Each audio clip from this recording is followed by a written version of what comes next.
சென்னை கடற்கரை மற்றும் தாம்பரம் ஆகிய ரயில் நிலையங்களுக்கு இடைப்பட்ட ரயில் பாதையில் அவசரகால தண்டவாள பராமரிப்பு பணிகள் மேற்கொள்ளப்பட உள்ளதாக தெற்கு ரயில்வே சென்னை கோட்டம் தெரிவித்துள்ளது. இந்த பராமரிப்பு பணிகளானது வரும் ஜூலை 11 மற்றும் 12 ஆகிய தேதிகளில் காலை 10:30 மணி முதல் மதியம் 3:30 மணி வரை தொடர்ந்து நடைபெற உள்ளது.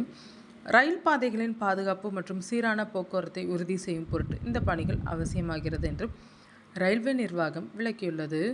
இந்த பராமரிப்பு பணிகள் காரணமாக குறிப்பிட்ட தேதிகளில் சென்னை கடற்கரை, தாம்பரம் மற்றும் செங்கல்பட்டு சென்னை கடற்கரை ஆகிய வழித்தடங்களில் இயக்கப்பட வேண்டிய 41 புறநகர் மின்சார ரயில் சேவைகள் முற்றிலும் ரத்து செய்யப்படுவதாக அறிவிக்கப்பட்டுள்ளது. இதன் காரணமாக வார இறுதி நாட்களில் பயணம் செய்ய திட்டமிட்டிருந்த பொதுமக்களும் பணிக்கு செல்லும் ஊழியர்களும் பெருமளவில் பாதிக்கப்பட வாய்ப்புள்ளது. பயணிகளின் வசதிக்காக மாற்று ஏற்பாடுகள் குறித்து அறிவிப்புகளையும் ரயில்வே நிர்வாகம் வெளியிட்டுள்ளது. மின்சார ரயில்கள் ரத்து செய்யப்படுவதால் பயணிகளுக்கு ஏற்படும் சிரமங்களை குறைக்கும் பொருட்டு தெற்கு ரயில்வே சார்பில் சிறப்பு ரயில்கள் இயக்கப்பட உள்ளன.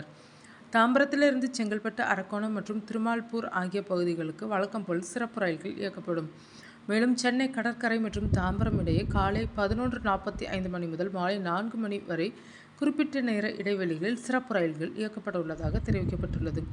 மாற்று ஏற்பாடாக அறிவிக்கப்பட்டுள்ள இந்த சிறப்பு ரயில்கள் செங்கல்பட்டு, காஞ்சிபுரம் மற்றும் திருமால்பூர் ஆகிய நிலையங்களிலிருந்து காலை 9:30 மணி முதல் மதியம் 1:50 மணி வரை தாம்பரத்திற்கு தடையின்றி இயக்கப்படும். இந்த மாற்று ரயில் சேவைகளை பயன்படுத்தி பயணிகள் தங்களது அவசர பயணங்களை எவ்வித தொய்வுமின்றி தடையின்றி மேற்கொள்ளலாம் என சென்னை கோட்ட ரயில்வே பயணிகள் தொடர்பு அதிகாரி தெரிவித்துள்ளார்.